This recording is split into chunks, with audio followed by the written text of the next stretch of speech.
अस्सलाम वालेकुम जी। Four wheel expert के साथ आपका होस्ट नुमान हमीद। उम्मीद करता हूँ आप सब खैरियत से होंगे जी। आजकल काफ़ी कुछ हो रहा है जी। हम थोड़े से पीछे रह गए हैं लेकिन ज़्यादा पीछे नहीं रह गए।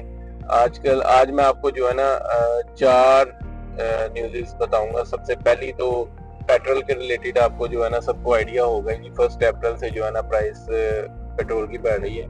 पहले भी आईएमएफ ने जो लीवी पेट्रोल की जो प्राइस है उसको 60 रुपीज़, उन्होंने पहले जब आईएमएफ की किस्त थी उन्होंने कहा था 60 रुपीज़ होनी चाहिए। तो गवर्नमेंट ने जो है अवाम को रिलीफ तो दिया नहीं, उन्होंने वो 60 रुपीज़ अपने पूरे कर ही लिए। तो अब दोबारा जो है ना गवर्नमेंट ने अब ये टैक्स लगा दिया कि जी 60 रुपीज़ 40 रुपीज़ अब लीवी में अब मजीद इंक्रीज करें या फिर इस पे 18% टैक्स लगाएं। अगर दोनों चीजें लग जाती हैं तो इसका मतलब है कि पेट्रोल जो है 105 रुपए तक पहुंच जाएगा, जो कि नॉन एक्सेप्टेबल है। लोग इसमें बहुत परेशान रहेंगे। हर चीज मतलब जाहिर सी बात, आपको पता है 60% तो इंडस्ट्री जो है वो पेट्रोल पे चलती है, तो 60 से 70%। तो अगर पेट्रोल बढ़ जाता है एकदम ही इतना, तो लोग तो मतलब मुझे तो लगता है रोड पे आ जाएंगे। तो काफ़ी परेशानी सबको फेस करनी पड़ेगी। और लेकिन उम्मीद है कि जैसे गवर्नमेंट ने पहले हमें इधर से कान पकड़ो या उधर से पकड़ो, बात एक ही है, स्लो एंड स्टडी इंजेक्शन लगाती रही है। तो इस दफ़ा भी वैसे ही होगा जी, स्लो एंड स्टडी इंजेक्शन लगेंगे हमें। कभी 10 रुपये बढ़ेगा, कभी 5 रुपये बढ़ेगा, लेकिन 1 अप्रैल से जो है ना हमें गिफ्ट मिलना शुरू हो जाएंगे पेट्रोल के रिलेटेड कि पेट्रोल की प्राइस बढ़ गई है। तो इससे इफेक्ट ये होता है कि इंडस्ट्री आपकी काफी ज्यादा अनस्टेबल हो जाती है मार्केट में। एक तो जो जरूरियात की चीजें हैं वो महंगी हो जाती हैं, और सेकंड जो है अगर गाड़ियों की बात की जाए वो भी महंगी हो जाती है, क्योंकि ट्रांसपोर्ट भी महंगी हो जाती है। तो फिर अनस्टेबिलिटी फिर जो है ना मार्केट में रहेगी जी, प्राइस अप होनी है डाउन होनी है, फिर लोगों को वही दिमाग में माइंड में रहेगा। क्योंकि जाहिर सी बात है, अब आईएमएफ ने जो अपनी नई एक शर्त दे दी है तो उसके मुताबिक गवर्नमेंट को करना पड़ेगा। तो खैर इसके आगे चलते हैं जी। गवर्नमेंट को वैसे चाहिए कि इलेक्ट्रिक की तरफ, या हम लोगों को चाहिए कि अपना जो लाइफस्टाइल है थोड़ा सा बेहतर किया जाए। गवर्नमेंट को चाहिए कि सपोर्ट करे हम सबको कि इलेक्ट्रिक व्हीकल अगर 2 व्हील में रेवोल्यूशन लेके आना चाहती है तो 2 व्हील में ले आए, क्योंकि 2 व्हील से ही रेवोल्यूशन स्टार्ट होगा। क्योंकि जितनी खपत जो है 2 व्हील की है पेट्रोल की, क्योंकि इसकी वजह से लोग ज्यादातर इंपोर्ट ही 2 व्हील की वजह से होता है। तो अगर 2 व्हील से रेवोल्यूशन स्टार्ट होती है तो बेहतरीन है। चलें, कुछ ना कुछ तो हमको बेनिफिट आएगा, हम लोगों को भी आएगा, इंडस्ट्री थोड़ी सी बेहतर होगी 2 व्हील की भी।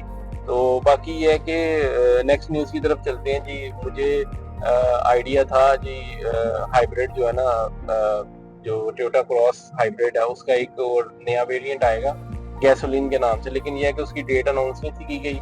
अब उन्होंने जो है ना लॉन्च कर दी है, उसमें 2 वेरिएंट उन्होंने लॉन्च की हैं, एक एक्स के नाम से, और सेकंड जो है लो वेरिएंट उसका सिंपल लो वेरिएंट कह लें, वो लॉन्च हुआ है। तो अभी उसका बेसिकली मेरे पास डिटेल रिव्यू नहीं है, मैंने इसलिए नहीं किया, मैंने कहा ओवरऑल लुक तो उसकी सेम ही है तकरीबन, पर थोड़ा बहुत फर्क है जो कि फीचर्स मैं आपको बता देता हूँ। फीचर्स वेरिएंट की अगर बात की जाए तो जो गैसोलीन वेरिएंट जो टोयोटा क्रॉस जो टोयोटा ने लॉन्च किया है उसमें 2 वेरिएंट है, एक एक्स है और एक सिंपल है। और एक्स की अगर बात की जाए जो फुल ऑप्शन वाली है, उसमें मैं आपको थोड़े से बता दूं फंक्शन। उसमें अगर एक्सटीरियर की बात की जाए तो overall length width height same है।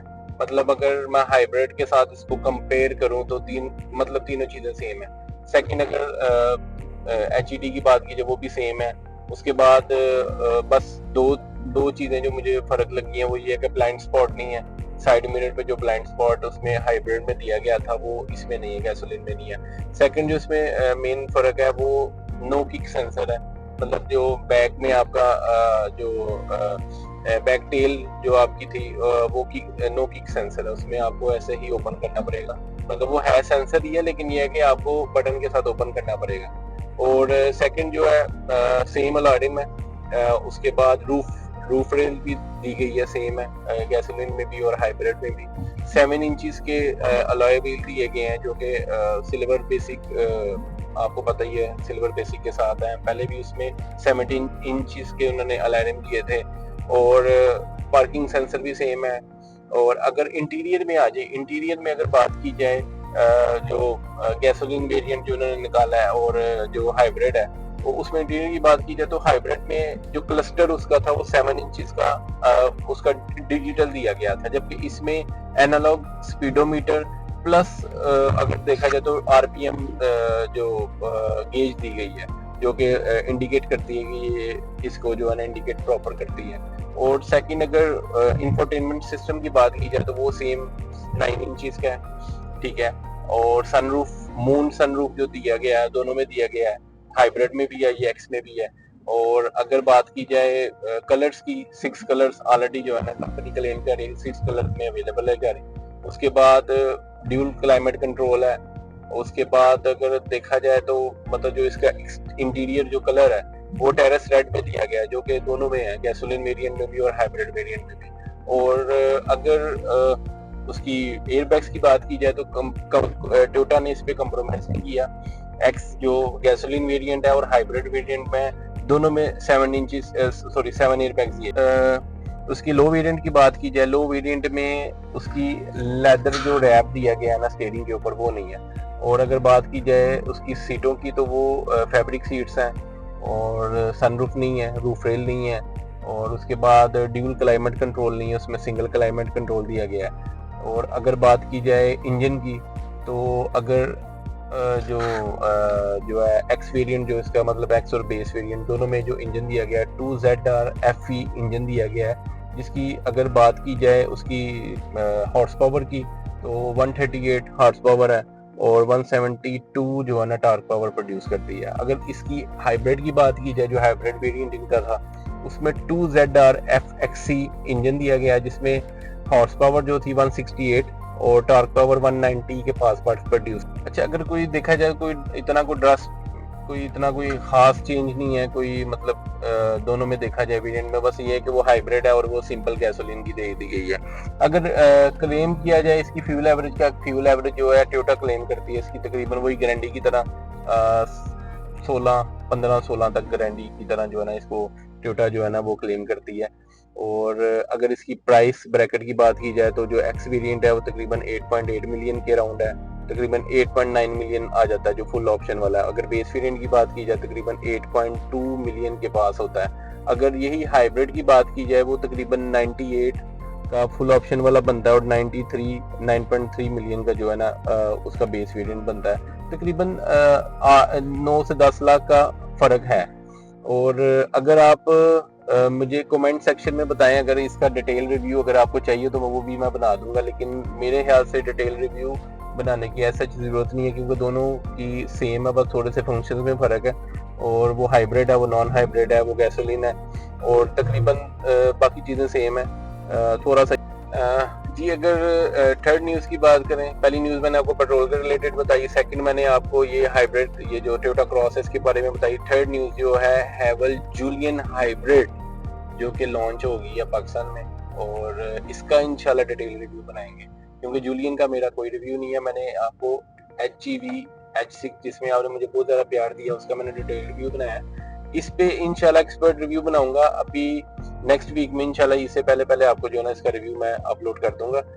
अच्छा, इसमें अगर देखा जाए इसकी लेंथ, विड्थ और हाइट काफ़ी डिफरेंस है, मतलब इसकी लेंथ, विड्थ, हाइट छोटी है, उससे छोटी है। देखिए लोग शायद सोच रहे हैं कि शायद वो कंपटीशन दोनों का अपने आपस में लड़ा दिया, लेकिन यह है कि काफ़ी फ़र्क है, लेंथ, विड्थ, हाइट का भी फ़र्क है। उसके बाद ये टर्बो नहीं है, वो टर्बो है, ठीक है। उसके बाद बात की जाए कि ये अगर इसकी ब्रैकेट देखी जाए, ये तकरीबन 9.3 मिलियन की ब्रैकेट में आ जाती है, और 1.8 मिलियन की ब्रैकेट में जो है ना इसकी बुकिंग चल रही है आजकल।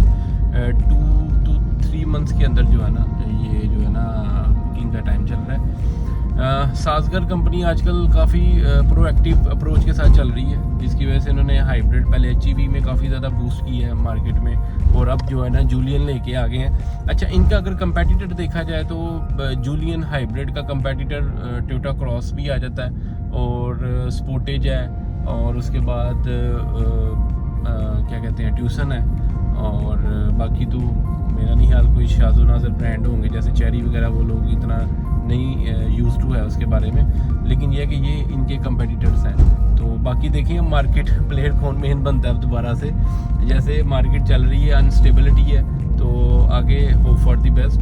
और इस तरह ही प्यार देते रहें इंशाल्लाह। हैवल जूलियन का आपको बहुत जल्दी डिटेल रिव्यू दूंगा, इससे पहले दूंगा इंशाल्लाह। और अपना बहुत ज़्यादा ख्याल रखें, अपने होस्ट को इजाज़त दें नुमान हमीद, और अपने होस्ट को इजाज़त दें जी। बहुत ज़्यादा शुक्रिया जी, आप बहुत ज़्यादा प्यार देते हैं। इंशाल्लाह नेक्स्ट रिव्यू के साथ हाज़िर होंगे। अल्लाह हाफ़िज़।